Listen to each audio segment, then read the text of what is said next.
Bonjour à tous, elle avait tué un adolescent de 14 ans dans un accident de voiture fin décembre dernier. Un drame qui s'était produit sur une route départementale entre Givry et Buxy.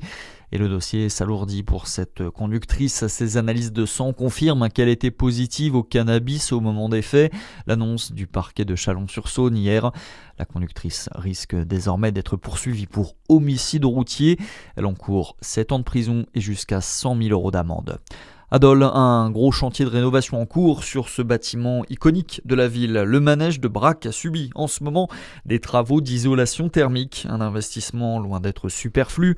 L'édifice devait fermer ses portes chaque hiver pour éviter de payer une facture de chauffage XXL, environ 60 000 € par saison froide. Dans le reste de l'actualité, une acquisition du Groenland par les États-Unis est hors de question. Le Danemark a de nouveau manifesté son opposition aux velléités des Américains. Une déclaration alors que plusieurs pays européens, dont la France, ont envoyé des troupes sur le territoire arctique pour une mission militaire jusqu'à demain. Ils participent à un exercice conjoint pour examiner les conditions cadres en vue d'éventuelles contributions militaires face à Donald Trump, qui lorgne toujours sur le territoire.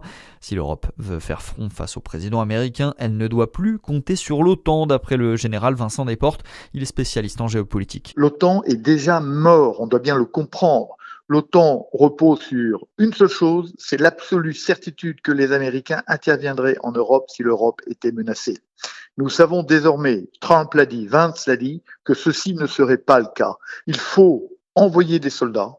Il faut que l'Europe comprenne qu'aujourd'hui, elle est seule et qu'elle doit elle-même avoir son propre OTAN, qui s'appelait l'UE à un moment donné, et être capable par elle-même de défendre ses propres intérêts. Sinon, elle sera écrasée tant par la Chine que par la Russie, que par les États-Unis. De son côté, Donald Trump a fait savoir que ce déploiement n'avait aucun impact sur son objectif.